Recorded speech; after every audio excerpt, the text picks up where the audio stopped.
Baldy, Baldy. Oh, let's talk some football. Ay, ay, ay, ay, ay, ay, Baldy, Baldy. Oh, he likes meats and football. Oh, Baldy! Oh, Meatlocker! The great Baldy. So, my brother, good morning. Today is a big day in Philadelphia, as you know. Oh, yeah. Sixers, after the improbable victory in the Garden in front of all those celebrities, now come home and have to defend the Wells Fargo Center to force a Game 7. What's a big game like this mean? Like, you understand big games. Well, it's a, the buzz in the locker room, the players. Like, it's not just, obviously it's the playoffs. It's sudden death. It's all those things. But the excitement, the anticipation, the feel in the locker room is what you live for. This is what you live for right here. There's 82 regular season games. There's all this stuff. And in the NFL, it's the same thing. But you instinctively know as an athlete, this is a big game. You don't need a whole lot from your coach, honestly. Like, there's going to be some details about, what you're doing with Jalen and some of the things you got to do to contain that team. But everybody kind of knows that it's like win or go home. It is sudden death. It is at home. You're going to see all the big stars will be lining the court tonight. Who knows if Micah makes an appearance or whatever, but who cares? Like, this is the feeling that you want. You want to be in this moment as an athlete. What game day, when you think about the morning of, like, I always love routine and the whole drama, the buildup. And it's interesting because it's a late start tonight. It's a 9 p.m. start, right? So it's got even more added kind of drama to it. What's the day like? The long trudge toward tip-off. You try to honestly make it as normal as you possibly can until you get to the stadium. So whatever routine that you would have on a game day, which would be maybe a normal 7 o'clock start, obviously made for TV, and you understand eyeballs. It's like, Monday Night Football. That'd be the comparison to the NFL. You're trying to make it as normal as you can so that you don't release your endorphins, release your mojo sooner than you want to. Like, you want to hit the court running. And so whatever it is, whether it's morning routine of, whether you do exercise or get treatment or whatever it is that you do, you're just trying to make it as normal as you possibly can until you get to Wells Fargo tonight. And then you're gonna feel and see the excitement. That's fun. Like, you are you're a true sportsman. So you also were a big basketball fan growing up too. Like, you love basketball. Huge. So, like, I grew up in Long Island. Take the Long Island Railroad into Penn Station. Get to the Garden. Get your $6 seats, and then try to see how far you could sneak down. By the time you got to the second half of the game. The big games. They always played on Christmas. You take the railroad in on Christmas Day. Whatever game it was. I was there at the Garden when I was just kind of starting off in this industry. Knicks, Pacers. There's Reggie knocking down. I covered those. I covered that series. Yeah. Yeah. 24 in the fourth. There's in the locker room seeing Patrick after the game, Patrick Ewing, and seeing the guys. Like, I just remember getting started, and Pat Riley's, taking a little drag off of a cigarette, outside the locker room trying to calm his nerves. Like, some of these images are just frozen in my mind for a long time. So how do you say the rivalry, right, is beautiful. Like, it's New York, Philadelphia. Now, you lived at time of your life in, like, Long Island, like you said, in New York, and obviously Philadelphia became your home. How do you, like, assess this whole rivalry? I love the story of Big Brother and Little Brother, and the 90 miles separate, because we're very similar in how we approach sports. Our personality types are very similar, but like there's real animosity, man. It's good animosity, sports animosity. Well, I mean, I lived in Philadelphia too when I was a kid. I mean, my first NBA basketball game was going to see the Big Dipper, who obviously Wilt hated that name, but I mean, to see Billy Cunningham and Hal Greer and Wally Jones, and then, here comes Willis Reed. And, I mean, like I just go back that far, Jack Ramsey, to, going to the Spectrum and seeing games when I was a kid. And just know, I mean, I still know, honestly, I still know the starting five, DeBuscher and Bradley and Witt and Reed and Clyde and Earl. Like I still, those names still roll off my tongue, just the way it does with, Billy Cunningham and Chet Walker and Wilt, and Wilt. Like I mean, and you grew up as a kid watching these games, Sunday afternoon, watching these games. If you could sneak into the Garden or the Spectrum, you did what you could do. But like I still remember the starting five of all those teams, So and you go all the way up to Boston with Red Auerbach and all those teams. Like it's embedded in your sports brain. Like you can't shake it out, no matter how much information you try to stuff it with from all the different platforms and football and all my draft notes and everything else right here. Like I can still remember those games. I remember the Knicks playing the Bullets on a Sunday afternoon, and somebody took a swipe at Walt Frazier. Like Walt Frazier went and scored the next 16 points in a row, just took the game over. I mean, it's just iconic moments in your sports history. Goes back to the NBA with the Sixers and the Knicks, Celtics and the Bullets, and all those iconic games that they played. How about the performance by Maxey the other night? I mean, it's just, like it's one of those things. Like you're down 7 with whatever was left, guys. 30 seconds. Like you'll never forget when you watch that and you watch that improbable comeback to force this game 6. You'll never forget that, never. And so that's just one of those things that it just gets built into the analog of this series right now.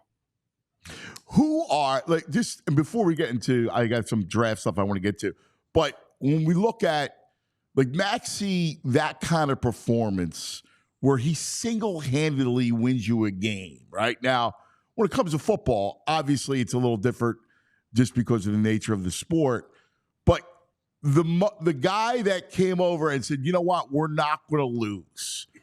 Who comes to mind? Now, obviously Brady in the Super Bowl against Atlanta and that comeback, that was, we're not losing, fellas. Well, I mean, that's Brady, that's that, laser focus. That's what we need. But I remember hearing that phrase though, when I was in Dallas and I was a rookie and I'm with the Cowboys and we're playing Washington in the regular season. And Ed Too Tall, we're losing. And Too Tall Jones is saying, we're not losing this game.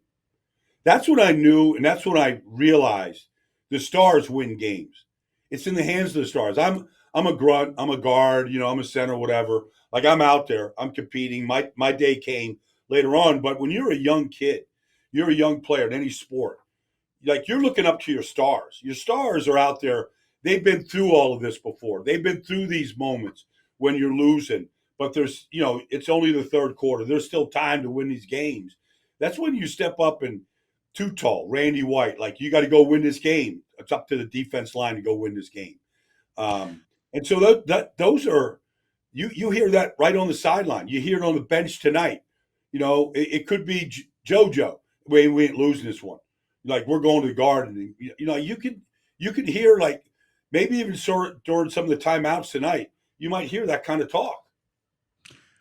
So let's get to business real quick. And the pressing thing I want to talk to you about today has to do with the Eagles roster right now. So as you examine their roster, what do you see that you really like? And what do you see that you go, all right, now this might be an area they need to address further? Well, the defensive line last year disappeared down the stretch. It was supposed to be a strength. Jalen Carter, was a bat out of hell to start the season. And it looked to me like he was a shoo-in to win the Rookie of the Year, Defensive Rookie of the Year, and then he disappeared. And Jordan Davis disappeared. And Nolan Smith. And okay, so Fletcher's gone. Hassan is gone. Brandon Graham is back in, look, I don't know what role Brandon Graham is going to play. Maybe he plays a role like Chris Long did during, the Super Bowl run, where he gives you 15 snaps a game. And maybe he makes a great play in a big moment. But, I mean, this is a rebuilt defensive line. So Bryce Huff has never been a full-time starter. He's been a part-time player in New York, had a great season last year. He has an electric takeoff. But, he might be asked to be a full-time player. So, Josh Sweat, from the moment he got drafted out of Florida State, has been on borrowed time. I mean, the knee injury he suffered back then, like most guys, never could have thought they could get 7 years or whatever it is now for Josh. So they got all these first-round picks there. Like, okay, so what are we going to do? How are we going to affect the quarterback week in, week out? And that remains to be seen. Is Jordan Davis and Jalen Carter going to take a step up? They're drafted at the very top of the draft. They trade up for Jalen. There's Jordan Davis at 13. He's going to be the next Fletcher Cox. Well, we got to see that. So it's a new system. It's a new defensive line coach. I believe that's the biggest question mark right now is who are these guys going to be, cuz? Yeah, and we talked about Jordan Davis a lot last year, and you were one of the first people I remember to say, "Hey, listen," and you broke down in all the tape about where he was and the lack of really involving himself in the game. Well, what does he need to do? Like, what would you tell him? Well, first of all, he needs to be in shape. Okay, like. Look, guys that big, I mean, it's hard. Dexter Lawrence was a little bit like Jordan Davis to start his career. And Wink Martindale came into New York, and he challenged him. And he said to him, look, if you're not in the Pro Bowl, all right, it's on me. It's my fault. I'm not pushing the right buttons. And he made the Pro Bowl, and he had a great season. Last year, not the same, but it was still like, a guy that 360 pounds, like, he's turned a corner. I think you can. But that's what Jordan has to do. Like, he's got to keep his weight. There's got to be some level. I don't know what it is, cuz these big guys, Jordan Mailata can play at 380. Plays really good at 380. Some guys can play at 360. Some guys have to go, we got to get to 340, 330, and we got to get our weight down. But he's got to stay on the field. He's got to stay on the field, and then he's got to impact the game in the pass rush. And that was my biggest question coming out of Georgia, because he was never on the field at Georgia for more than 5 plays in a row. Well, I mean, if you open up the season in Sao Paulo, Brazil, and you're playing the Green Bay Packers, and here's Jordan Love on this 13-play march, how many of those plays are going to be on the field? How many plays are you going to be able to take the left guard or the center and walk him back in the lap of Jordan Love and affect the play? Like, we don't see that from him. And so this is his 3rd year now. Like, the jury's out. And so he's got to get in shape. He's got to stay on the field for more than 5 plays, and he's got to win on 3rd downs when they're throwing the football. Yeah, I agree. What Huff is interesting to me. I don't know what to expect from him. Obviously, there were flashes, quick off the edge. How do you assess him? You have a lot of Jet connections. Yeah, well, look, he's bigger than Hassan. He's 255 pounds. He could be, you could say, can he be the next Brandon Graham? Like, he's never been the starter. But he's a good football player. But he's played less than 50% of any snap in the last 2 years. So he's come off the bench and he's giving you juice. But they need a starter, maybe Nolan Smith starts, but I don't know what his role is going to be. So, who's going to be that starting end opposite Josh Sweat? That'd be the question. Is it Bryce? They just gave him, starter money, like elite starter money. And Nolan Smith is, going to come into a 2nd year. So, which guy is going to step up and be that Hassan Reddick that was phenomenal the last 2 years for this team in every phase of the game? And so for Bryce, though, it's okay. Now that if he does win the starting job, and I assume he's going to be, That means you're playing 65% of the snaps. All right. Are you playing the run? Are teams attacking you in the run because they think that you're not going to hold up? Like, how do you hold up? And then, setting the edge, beating the tight ends, not getting blocked by tight ends in the run game if you're in the 7 technique, whatever. It's remains to be seen right now. Yeah, that piece of it is going to be interesting. And one last thing about the just the roster makeup. How important was the A.J. Brown extension? It feels like it calmed things down. I don't know if I'm being dramatic about it. Yeah, I don't know. Maybe it did. Maybe. We don't know because we've seen these things on the sideline that just don't look right. Right. And, we've seen these moments in games when he acts like a diva. And I don't think A.J. is a diva. Like, I like A.J. Brown, and I think the teammates like him. And he is an elite player. I mean, he's the highest paid receiver in football right now. Like, they can't maybe Justin Jefferson, takes over that role. Who knows? But, if you're the highest paid player and they basically traded for you and they gave up assets to get you, and you're the number one receiver on a team that has Devontae Smith, I mean, at some point you just go, accept your role, block your ass off for Saquon in the run game, show up, every single day. And when there's a game where you have 3 targets, for whatever reason, don't sulk. Like, this is about winning championships. It's not about anything else. Howie's done an amazing job to put a roster together to go compete for Detroit, San Francisco, Green Bay, whoever, to go win a championship. That's what it's about. And that's what it should be about. Yeah. Yeah, I know. I'm with you. Hey, last thing, this looking at it within the division, have you figured out what the Cowboys are doing? Well, they have a long history of being very successful drafting offensive linemen. They just drafted 2, Tyler Guyton and Cooper Beebe. If these 2 kids come in and play like Tyler Smith did, like Zach Martin did, like Travis Frederick did, if these kids come in and play at a reasonably high level, this is going to be a better offensive line than it was a year ago. They were the number 1 offense in football last year. Zeke is back. I don't know what Zeke is, but Tony Pollard as a starter averaged 4 yards a carry. I got to believe if this offensive line is pretty good, that he's going to get 4 yards or more a carry. Nobody could cover CeeDee Lamb last year. I think they're still going to be a pretty good football team. They've won 12 games each of the last 3 years. Now, look, they've been a dud in the playoffs. They just have. And so I believe that they can still compete with Philadelphia. They should have beaten us twice last year. I'm saying us. I mean, they should have beaten the Eagles twice. They lost once. And they won handily the other time.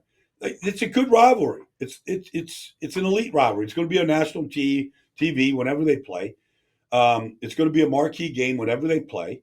So it's a little bit odd in that they can't figure out how to pay their stars in CD and Micah and Dak. And I don't know who else they really pay outside of Tank Lawrence. So it's a little confusing. Eagles go out there and spend more money than anybody thought anybody could have. And the Cowboys don't do any of that. Howie Potter, he's a wizard GM. Howie Potter. Right? Well, I mean, it still comes down to how you play as a team, how you're coached, how you play in the big moments. So look, the Eagles have 2 new coordinators. The Cowboys have 1 new coordinator. So let's just see how these teams adjust right now to the new personnel. Every year is a new year. Every year it's a new team. Like, who puts this thing together the best right now? Yeah, it was just interesting because I thought they would add a running back. I mean, you kept waiting for who's going to run the ball, and you come back with that. I'm like, all right, let's see how that works. I'm with you. I'm with you. Maybe they're just waiting for somebody to cut somebody, and they're going to pick them up off the wire. Like, that could happen too. Yeah. Anyway, big game. Root him in. All right, buddy.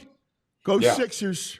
Go Sixers. Let's get to Game 7, man. I think this series deserves it. I think that's what it's craving right now. Yeah, that'd be awesome. The great Baldy. We all silly like the mayor.